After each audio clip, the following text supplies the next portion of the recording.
ഇന്ന് നമുക്ക് സിമ്പിളായിട്ട് ഒരു ഫോട്ടോ സ്പ്ലാഷ് എഫക്റ്റ് വെച്ച് എഡിറ്റ് ചെയ്യുന്നത് എങ്ങനെ നോക്കാം.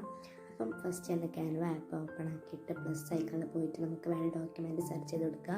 ഞാൻ A4 ഡോക്യുമെൻ്റാണ് സെലക്ട് ചെയ്തിട്ടുള്ളത്. അപ്പോൾ ഒരു ബ്ലാങ്ക് പേജ് ഓപ്പൺ ആയിട്ട് വരും. എന്നിട്ട് എലമെൻറ്റ്സിൽ പോയിട്ട് ഫ്രെയിംസ് എന്ന് സെലക്ട് ചെയ്യാം. അപ്പം കുറേ ഫ്രെയിംസ് നമുക്ക് അവൈലബിൾ ആയിട്ട് വരും. ഞാനതിൽ ഒരു സ്പ്ലാഷ് എഫക്റ്റ് പോലത്തെ ഫ്രെയിമാണ് എടുക്കുന്നത്. എന്നിട്ട് അത് സൈസ് കറക്റ്റാക്കി കൊടുക്കുക. എന്നിട്ട് ഗാലറിയിൽ പോയിട്ട് നമുക്ക് വേണ്ട ഫോട്ടോ സെലക്ട് ചെയ്ത് കൊടുക്കാം. ഇനി നല്ല ക്ലാരിറ്റിയിൽ കിട്ടാൻ വേണ്ടിയിട്ട് അപ്ലോഡ്സിൽ പോയിട്ട് ആഡ് ആക്കുക. എന്നിട്ട് ഫോട്ടോയുടെ സൈസൊക്കെ കറക്റ്റാക്കി ക്രോപ്പൊക്കെ ചെയ്ത് കൊടുക്കുക. ഇനി നമുക്ക് എന്തെങ്കിലും ടെക്സ്റ്റ് ചെയ്ത് കൊടുക്കണമെങ്കിൽ ടെക്സ്റ്റിൽ പോയിട്ട് എഴുതി കൊടുക്കുക.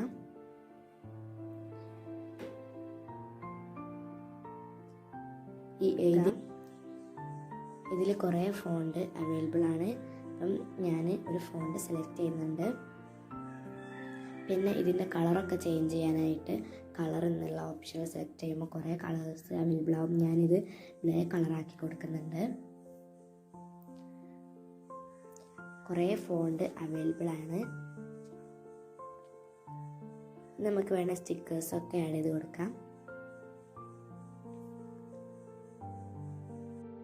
പിന്നെ നമുക്ക് ഈ ടെക്സ്റ്റിൻ്റെ സൈസ് കറക്റ്റ് ചെയ്ത് കൊടുക്കുകയൊക്കെ ചെയ്യാം കേട്ടോ.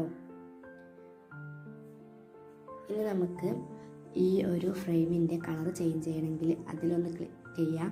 അപ്പം കളർ എന്നുള്ള ഓപ്ഷന് കാണും. എന്നിട്ട് അതിൽ നമുക്ക് വേണ്ട കളർ സെലക്ട് ചെയ്ത് കൊടുക്കാം. ഞാനൊരു ക്രീം കളർ സെലക്ട് ചെയ്ത് കൊടുത്തിട്ടുണ്ട്. പിന്നെ ഇനി ഇതിലേക്ക് സ്റ്റിക്കേഴ്സൊക്കെ ആഡ് ചെയ്യണമെന്നുണ്ടെങ്കിൽ എലമെൻറ്റ്സിൽ പോയിട്ട് സ്റ്റിക്കേഴ്സ് വേണ്ടത് സെലക്ട് ചെയ്ത് കൊടുക്കാം.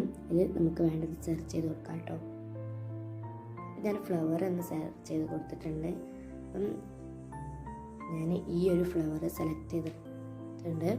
കുറേ ഫ്ലവർ അവൈലബിൾ ആണ് കേട്ടോ. എന്നിട്ട് ഫ്ലവറിൻ്റെ സൈസൊക്കെ കറക്റ്റാക്കി കൊടുക്കുന്നുണ്ട്. പിന്നെ അതിൽ തന്നെ കളർ ചേഞ്ച് ചെയ്യാനുള്ള ഓപ്ഷനുണ്ട്.